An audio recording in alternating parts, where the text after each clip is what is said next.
Okay, another hot one on the bus here in South Jersey, but we got our bus back for the day. So, everything's in working order. They got the O2 sensor replaced, which is great. Now I just actually need to take some pictures so I can get the insurance all taken care of. But for what they did wiring wise, if we first look back in here, this was a rat's nest of old wires and cables from the system that controlled the security cameras. So we pulled all that out and then went here, pulled the distribution panel. It was a bit of a hiccup there because there was a anti-vandalism system actually. If we zoom in here and see these two orange wires. They controlled this anti-vandalism system, and every time they tried to mess with them, and it was my big fear because I saw the connections up front, every time they messed with it, it would disable the entire bus so it couldn't be started.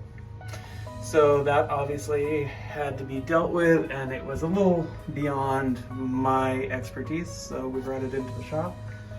They handled that for us.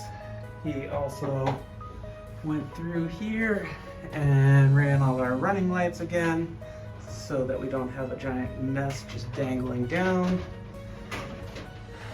As you can see, back here is our cabinet for our solar. I do have our new cables here that we're going to be working on today. And my intent is actually to put my 3 glands there, there, and there, run everything down so that we can get our MPPTs mounted, which will probably, still not sure exactly on positioning. We were thinking somewhere down there. The batteries are going to be going basically right here where the stool was. We did have a issue I did discover once we got back on the bus, and over here the floor started lifting, so I went down. I had some excess foam board adhesive, so I kind of lifted up, squirted a bunch underneath, pushed it back down, and then obviously weighting it. Because we're changing everything about the positioning here with the fridge freezer combo going here over the stairs and sliding out, I had to rerun some wires here. I moved the water heater line back just a couple of feet so that it can sit right underneath the sink. And then I am repurposing the wires. So these guys over here, this is going to run the WeBoost that will be mounted up in the cabinet there, as well as the Wi-Fi router. So as soon as I finish up this little bit of wiring, oh, and I also have to add a splice from the armrest here going up into the cabinet for the mobile router. But other than that, we're looking good. Okay, so we got another fun toy. This will be the hopefully last hole I have to drill in the bus. We got a WeBoost Drive X RV, and this is so that we can get a Wi-Fi router and Christy can work from the road without any interruptions, which is critical for her job. Mine not so much, but she desperately needs internet connectivity from 8:30 to 5 p.m. Eastern Time every single day.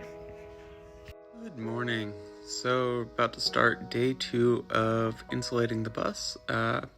Yesterday went pretty well until we got a thunderstorm that cropped up and I had to just take a pause on everything and repack everything back into the trailer because we have no garage here. So we're kind of at the whim of Mother Nature at this point. But it's a nice sunny day today. Hopefully it's not going to get too hot, but I'm going to try to wrap up the insulation. As we found out when Christy came to check on the progress, like everything, she's allergic to the insulation. So I need to get all the walls sealed in and the ceiling up before she's gonna make a return back onto the bus, because it was driving her absolutely insane. So hopefully we'll wrap that up today.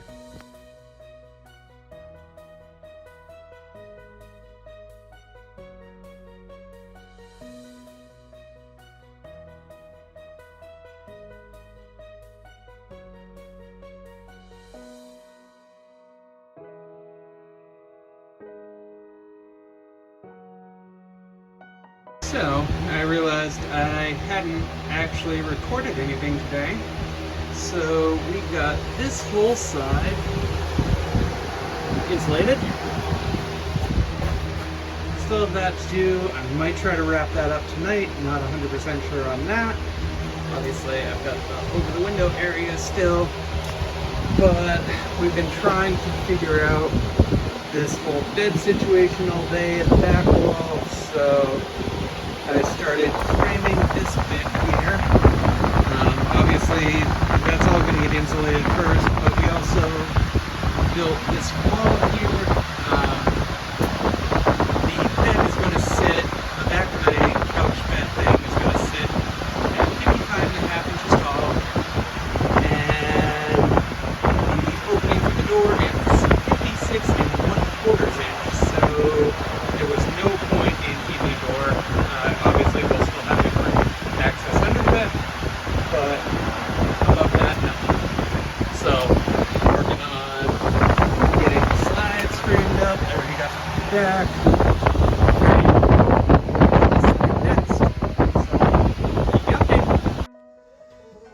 Hey, so I was hoping to get this wrapped up tonight, but it's now past 8, which means I can't saw anymore per Stratford Borough Code.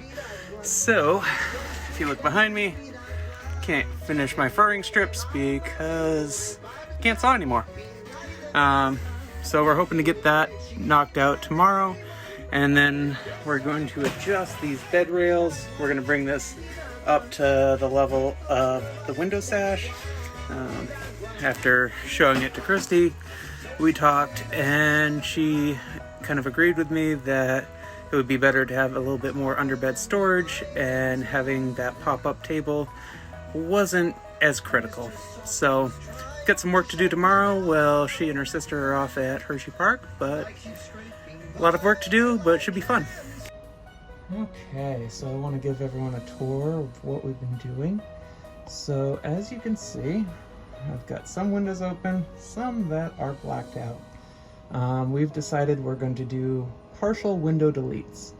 So what that means in real terms is we're building a half wall there to come off the bed to separate the kitchenette area, which is over here, from the bed. As we scroll back over, you'll see that looks a little bit deeper than what we might need. It's actually 66.5 inches deep. A queen size bed is only 60, so the thinking there is we're putting in a reclined back right at the back of the bus there, so that during the day it's more of a couch situation. Christy and I have a sectional sofa now, and it's our constant fight to see who gets the corner spot, because you can kind of stretch your legs out in all directions, and I realized that there was no point, and yeah, you can still see the lines here, doing a little footwell there when we both just want more bed. So we're doing more bed. You can see the back windows, we painted those over. They're really well sealed in, so we're not really worried about leaks there. And we decided to just cover those over and add some extra insulation in there to really weather tight this whole area. As we scroll around, you can see we're doing some partial deletes here. We still want some of the natural light, but we also want some privacy and added insulation. So partial window deletes here, and then the two over there are for the bedroom. This guy is for the bathroom. We don't want people seeing in while we're pooping. So, and then we scroll up front here. These two are just going to be wide open. There's going to be a little bench seat there for Christy. So that's what we've been doing. But oh, I didn't really mention, but I did finish the bed frame here. So I just need a couple of L brackets to reinforce this guy and this guy, because they're still not quite as secure as I would like them to be. So we're gonna fix that. So please join us next week where we will continue out with the build out. I will be finishing the insulation, and we will start to do some of the finishing touches, like getting the ceiling together and all clear coated. So don't forget to like, subscribe, and share, and follow us on Instagram, Facebook, and YouTube.